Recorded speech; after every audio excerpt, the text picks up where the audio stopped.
यहाँ पर मैं बात करना चाहूँगी जो इस्लाम आबाद में धमाका हुआ है उस हवाले से बहुत ही अफसोसनाक ये वाक़या पेश आया है।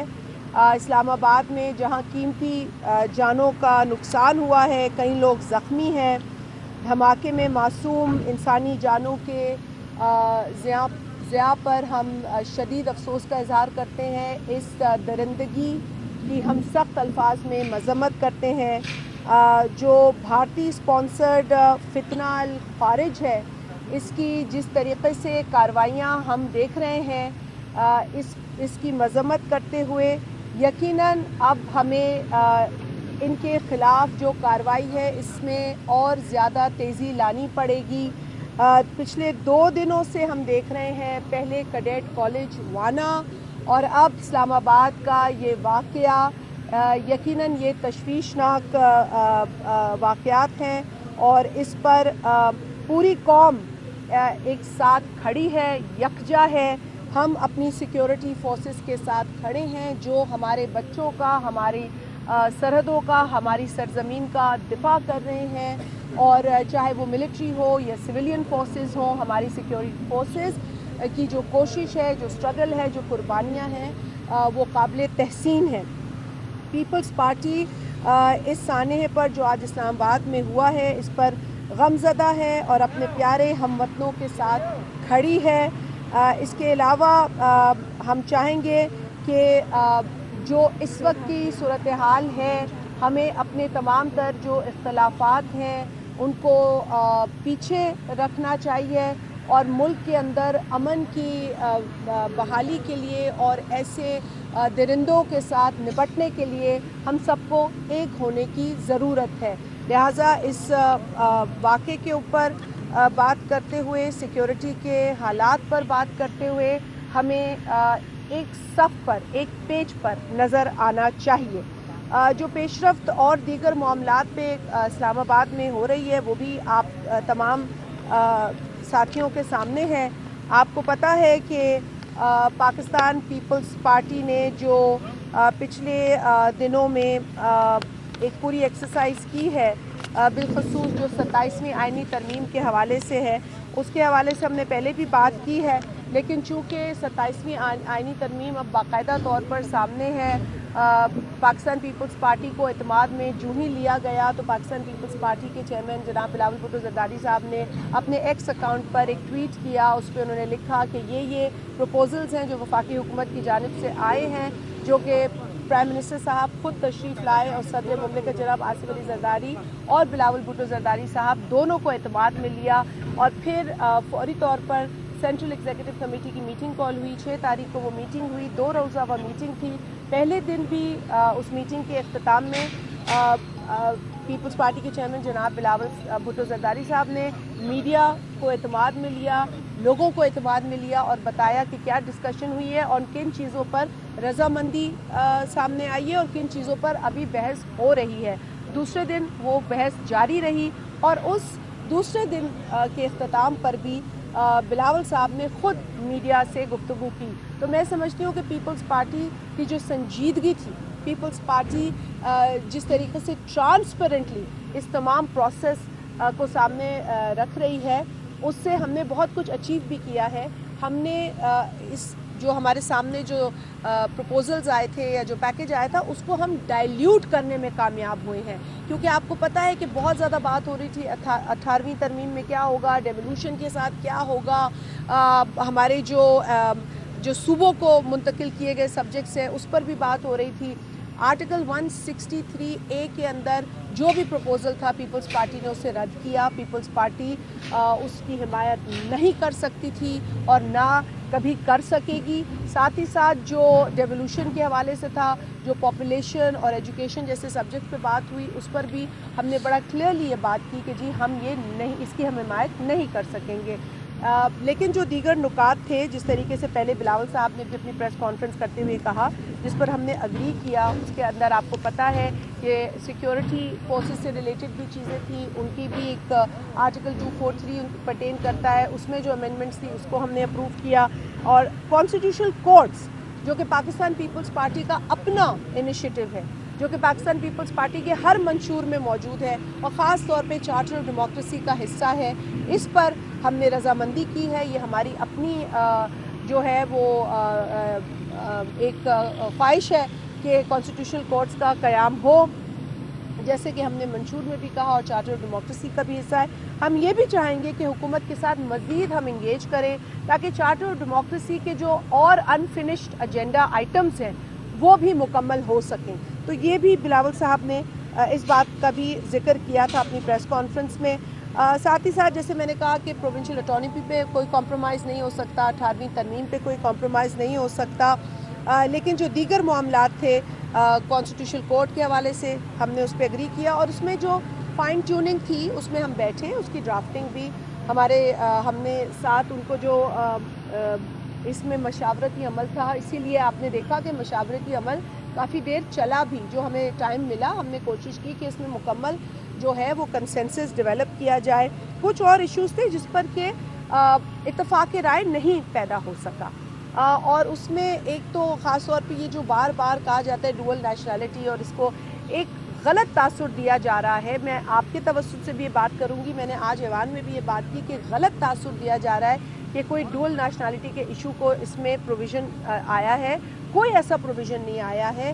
جو 27ویں آئینی ترمیم ہے اس میں ڈوئل نیشنلٹی کے حوالے سے کوئی شک نہیں ہے، اور یہ غلط تاثر دیا جا رہا ہے کہ جو ہمارے پاکستانی اوورسیز ہیں جن کے پاس ڈوئل نیشنلٹی ہے ان کی کوئی ڈوئل نیشنلٹی ختم کی جائے گی، کوئی ان کا نائکاپ لے لیا جائے گا۔ یہ سرہن فیک پروپیگنڈا ہے، فیک نیوز ہے، سازشی عناصر اس طرح کی خبریں پھیلا رہے ہیں، اس میں کوئی صداقت نہیں ہے۔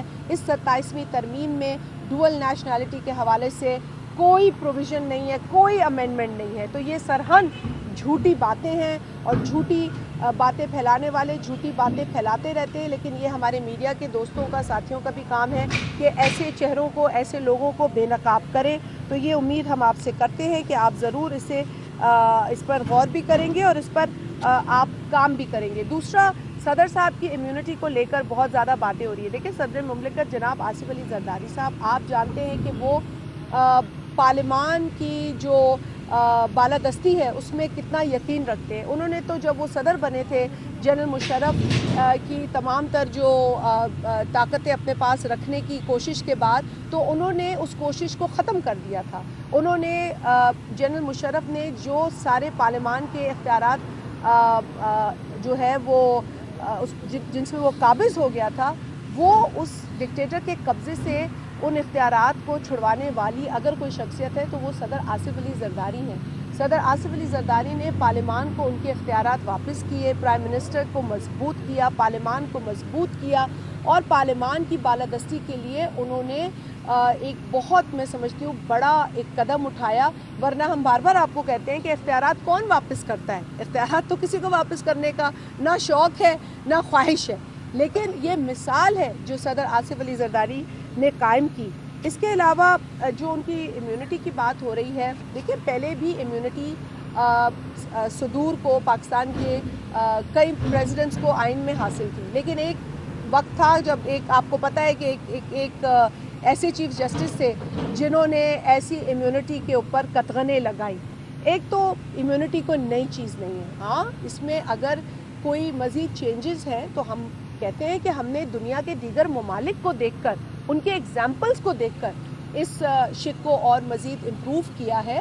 کئی ممالک ہیں جہاں پہ پریزیڈنٹس کو امیونٹی حاصل ہے، اور مکمل امیونٹی حاصل ہے، ان کی فیملیز کو حاصل ہے، لیکن یہاں پر ایسی کوئی بات نہیں ہے۔ یہاں صرف صدر کو امیونٹی کی بات کی گئی ہے، فیملی کو امیونٹی دینے کی بات نہیں کی گئی ہے۔ اور آج صدر آصف علی زرداری ہے، کل صدر کوئی اور ہو سکتا ہے، تو یہ کسی ایک شخص کے نام سے جڑی نہیں ہے امیونٹی، یہ صدر کے عہدے سے، وہ صدر جو سیریمونیل ہیڈ ہوتا ہے، جس کے پاس کوئی ایگزیکٹو پاورز نہیں ہوتے ہیں، ان کو صرف حکومتی پالیسیز اور ڈیسیشنز پر سگنیچر کرنے ہیں۔ تو کیا یہ بہتر نہیں ہے کہ اس صدر کو یہ خطرہ نہ رہے کہ کل کو میں پولیٹیکلی وکٹمائز ہوں گا؟ جو ایک فضا ہوتی ہے اس ملک کے اندر بڑی انفارچونیٹ ہے، ہم تو کہتے ہیں کہ نیب کو یوز کیا جاتا ہے नैब अकाउंटेबिलिटी के लिए कम और पॉलिटिकल विक्टिमाइजेशन के लिए ज़्यादा यूज़ होती रही है। तो अगर एक सदर को ये कंफर्ट हो कि जी मेरे ऊपर इस तरह की तलवार नहीं लटक रही होगी और मैं कंफर्टेबली अपने जो फ़राइज़ हैं वो सदर की हैसियत से सरअंजाम दे सकूँगा, तो इसमें क्या कबाहत है और इसमें क्या किसी को परेशानी है। बड़े अफसोस की बात है कि आज इतने जज्बात की रौ में बह गए अपोजिशन के अरकान के उनके एक रुकन ने इजराइल की मिसाल दे दी प्रेसिडेंट की इम्यूनिटी के हवाले से। भाई कोई और मिसाल दे देते, बेशुमार मिसालें थी जहाँ पे इम्यूनिटी है, आप उन ममालिक का नाम ले लेते। आपने चूज़ भी ऐसे मुल्क का किया जिसकी जो इस वक्त की दरिंदगी है उसकी हम मजम्मत भी करते हैं और उसके हम सख्त खिलाफ हैं। अच्छा, दूसरी बात, प्रोसेस मैंने आपको बता दिया, पीपल्स पार्टी ने बड़ा शफाफ प्रोसेस रखा डे वन से। जो ही हमें पता चला कि इस तरह की तरमीम आ रही है, कयास आराइयाँ तो हो रही थी लेकिन कयास आराइयों पे आपको पता है हमने कभी कोई राय का इजहार नहीं किया है। इसके साथ साथ मैंने कहा कि हमने कोई कॉम्प्रोमाइज़ नहीं किया प्रोविंशियल ऑटोनॉमी पर। यह भी बात याद रखें कि आज ये बात हो रही है अदालतों की, जो एक परसेप्शन दी जा रही है कि जो अदालतों का कोई नुकसान हो गया। ये अदालतें या दीगर इंस्टीट्यूशंस ये बने कैसे हैं, इनका क़याम कहाँ से है? ये आइन है, इस आइन के अंदर इन तमाम इंस्टीट्यूशंस का क़याम है, वो किस तरह से काम करेंगे उसका ज़िक्र है। और ये आइन कौन सा इदारा बनाता है? ये पार्लियामेंट जिसके बाहर हम आज खड़े हैं। तो मैं समझती हूँ कि चीज़ों को बिगाड़ के पेश करने की ज़रूरत नहीं है और ऑनेस्टी के साथ बात करनी चाहिए। अगर आप बात करते हैं कि 27वीं आईनी तरमीम में कोई किसी जज को नुकसान पहुंचाया गया, जी नहीं, किसी जज को इस तरमीम में नुकसान नहीं पहुंचाया गया। किसी जज को इस 27वीं तरमीम के अंदर निकाले जाने का जो है प्रोविज़न नहीं डाला गया। हम कोई जनरल मुशर्रफ थोड़ी है भाई जो जजेस को घर भेज दे। आपको 3 नवंबर 2007 याद है ना? हम वो लोग नहीं हैं, हम वो लोग नहीं हैं। हाँ, हम समझते हैं कि जो सुप्रीम कोर्ट के पास आज 55,000 केसेस हैं, उन केसेस को जल्दी फौरी तौर पर सुना जाना चाहिए। उसके अंदर तकरीबन 15,000 केसेस ऐसे हैं जो फेडरल कॉन्स्टिट्यूशन कोर्ट सुनेगी और उनको सपोर्ट किए जाएंगे, और बकाया 40,000 ऐसे हैं जो सुप्रीम कोर्ट जिस पे काम करेगी। तो वेरी मच सुप्रीम कोर्ट की जो उनका वर्किंग है वो वहाँ मौजूद रहेगी, उस पर कोई इफ़ेक्ट नहीं होगा। लेकिन आसानी पैदा की जा रही है, यही कोशिश की जा रही है कि मामलात को बेहतर किया जाए और इसमें जो चेंजेस हैं वो आइन में होनी है, और आइन के जो चेंजेस हैं वो इस इदारे से होनी है, इस पार्लियामान से होनी है। तो हर चीज़ डेमोक्रेटिकली हो रही है, किसी ऑर्डिनेंस के ज़रिए नहीं हो रही, किसी जज को घर भेज के नहीं हो रही है। इस बात को याद रखने की ज़रूरत है। और ये भी याद रखें, देखिए कोई इदारा परफेक्ट नहीं होता, कोई इदारा ये नहीं कह सकता कि हाँ हम परफेक्ट हैं। आपको याद है शहीद जुल्फ़िकार अली भुट्टो ने जब आइन दिया तो उस वक्त उन्होंने ये कहा था कि जुडिशरी को आज़ादी से काम करना चाहिए, ये उनकी अपनी ख्वाहिश थी। लेकिन क्या किया उसी जुडिशरी ने? क्या हुआ भुट्टो साहब के साथ, शहीद जुल्फ़िकार अली भुट्टो के साथ हुआ क्या? क्या आपको याद नहीं है कि कौन कौन से फैसले हुए और कितने इस मुल्क के ऐसे सदर हैं जिनको घर भेजा गया, प्राइम मिनिस्टर्स को फारिग किया गया, असेंबलीज को डिसॉल्व किया गया, तब किसी को कोई तकलीफ नहीं हुई? क्यों नहीं हुई? होनी चाहिए थी। देखिए मैं यही कह रही हूँ ना कि कोई परफेक्ट नहीं है, तारीख हमें बता रही है कि कोई परफेक्ट नहीं है, लेकिन परफेक्शन ना भी हो, बेहतरी की तरफ जाने की ज़रूरत है और ये इक़दामात बेहतरी की तरफ हमें ले जाएंगे। हमने ऐसा भी वक्त देखा है जब एक जज थे चीफ जस्टिस जिनका नाम था इरशाद हसन खान। आपको याद है कि उन्होंने मरहूम जनरल परवेज़ मुशर्रफ को आइन में चेंजेस लाने की इजाज़त दी। ऐसा हुआ था कि नहीं? तारीख गवाह है। तो अब हम क्या कहें, हम जनरलाइज जो है वो नहीं किसी इदारे को इस तरह करना चाहते, लेकिन अगर किसी इदारे ने एक वर्दी में बैठे शख्स को आइन को चेंज करने की उसकी शक्ल बिगाड़ने की इजाज़त दी तो हम किसको इल्ज़ाम दें, हम क्या कहें? इसीलिए मैंने कहा देखिए परफेक्ट कोई नहीं है, اسی لیے آپ اس طرح انگلیاں نہ اٹھائیں. وہ پارلیمان جو آئین بدلنے کا یا آئین میں امینڈمنٹ لانے کا, آئین کے امینڈمنٹ جو شکے ہیں ان میں امینڈمنٹ پروپوز کرنے کا حق رکھتی ہے, آپ اس سے اس کا حق تو نہیں چھین سکتے. جی اگر اعتراض ہے تو یہاں اپوزیشن بیٹھی ہے, اپوزیشن اپنے اعتراضات لائے, اپوزیشن اپنے اعتراضات بتائے, امینڈمنٹس پروپوز کرے. حیرت تو اس بات کی ہے کہ اس مرتبہ تو اپوزیشن نے کوئی امینڈمنٹ بھی پروپوز نہیں کی.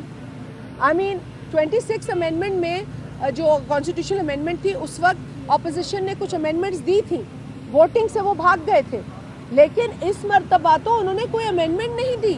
تو کیا ہم یہ سمجھ لیں کہ ان کو تسلیم ہے یہ پوری 27ویں آئینی ترمیم؟ اس سے تو یہی لگتا ہے نا کہ دیکھیں اگر آپ لا میکر ہیں اور بڑے اچھے مائنڈز ہیں اپوزیشن کے اندر جو وکلا بھی ہیں, تو انہوں نے اپنا مائنڈ اپلائی کیوں نہیں کیا؟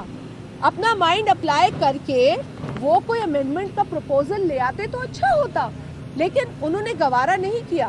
اب یہاں بیٹھ کر اس طرح کے الزامات لگانا میں سمجھتی ہوں کہ یہ بہت نامناسب عمل ہے. اگر ان کو کچھ لگتا تھا کہ وہ کوئی اچھی لیگل اوپینین دے سکتے ہیں تو وہ لیگل اوپینین لاتے. اب ہم اس سے بہتر کیا کرتے؟ 2/3 اکثریت سے سینٹ میں پاس ہوا, اس سے پہلے کمیٹیز نے اس پر سیر حاصل گفتگو کی, اس میں بحث ہوئی, اس میں فائن ٹیوننگ ہوئی, پارلیمنٹ کے پروسیس کو فالو کیا گیا, ایک ڈیموکریٹک ماحول میں یہ کام ہوا. آپ اس بات پر تو اعتراض کر سکتے ہیں کہ جی ہمیں کچھ دن دے دیتے, ہم ڈیبیٹ اور کر لیتے, لیکن پروپوزل تو آپ نہیں لائے نا, امینڈمنٹ ایک نہیں لائی پی ٹی آئی, اور یہاں باتیں بڑی بڑی کرتی ہے, دعوے بڑے بڑے کیے جاتے ہیں. اب اس سے بہتر بنانے کے لیے ہی ہم کچھ کام کر سکتے ہیں. پرفیکٹ تو ہم نہیں کر سکتے اداروں کو, پرفیکٹ تو انہوں نے اپنے آپ کو اپنی کارکردگی سے کرنا ہے. جیسے میں نے کہا کہ شہید بھٹو نے عدلیہ کی آزادی کی بات کی, لیکن عدلیہ سے ان کو کون سا فیصلہ ملا, ہمیں کیا ملا؟ تو یہ مناسب بات نہیں ہے کہ اگر آپ پرفیکشن پہ جائیں تو نسیم حسن شاہ صاحب نے خود ایڈمٹ کیا ہے ایک ٹیلی ویژن انٹرویو میں, انہوں نے کہا ججز اور کیا کرتے, وہ لڑ نہیں سکتے. یہ تو کہہ کے آپ اپنے آپ کو بری و ذمہ نہیں کر سکتے نا, ایسی باتیں کہہ کے کوئی بھی اپنے آپ کو بری و ذمہ نہیں کر سکتا. اور میں یہی کہوں گی کہ جس ادارے کا حق ہے قانون سازی کرنا, جس ادارے کا حق ہے آئین میں بہتری لانا یا آئین کی شکوں میں امینڈمنٹ کرنا, پارلیمنٹری پروسیس کے ذریعے وہ ادارہ اپنا کام کر رہا ہے, اور اس ادارے کا جو وقار ہے وہ اس وقت بلند ادارے میں بیٹھے ہوئے تمام لا میکرز کو اپنا کام کرنے کی ضرورت ہے. وہ پاکستان پیپلز پارٹی کی پارلیمانی میٹنگ ہے یہاں پر 12:30 بجے, جس کی صدارت ہمارے پارٹی کے چیئرمین جناب بلاول بھٹو زرداری صاحب کریں گے. اس کے بعد ہم لوگ اجلاس میں جائیں گے, اور اس میں ڈیبیٹ کل ہو رہی ہے, آج پورے دن ڈیبیٹ ہوئی ہے, آپ نے دیکھا ہے کافی دیر تک یہ ڈیبیٹ چلی ہے کانسٹیٹیوشنل امینڈمنٹ کے اوپر. کل بھی یہ ڈیبیٹ چلے گی, اور پھر آگے ووٹنگ کا عمل ہوگا 27ویں آئینی ترمیم پر, اور پاکستان پیپلز پارٹی اپنے اس ووٹ کا کل استعمال کرے گی. یہ تمام چیزیں آپ کے ساتھ شیئر کرنی تھی. آپ کا بہت شکریہ. میڈم یہ بتائیے گا کہ آپ نے آئینی عدالت کا کہا, آپ نے کہا ہے کہ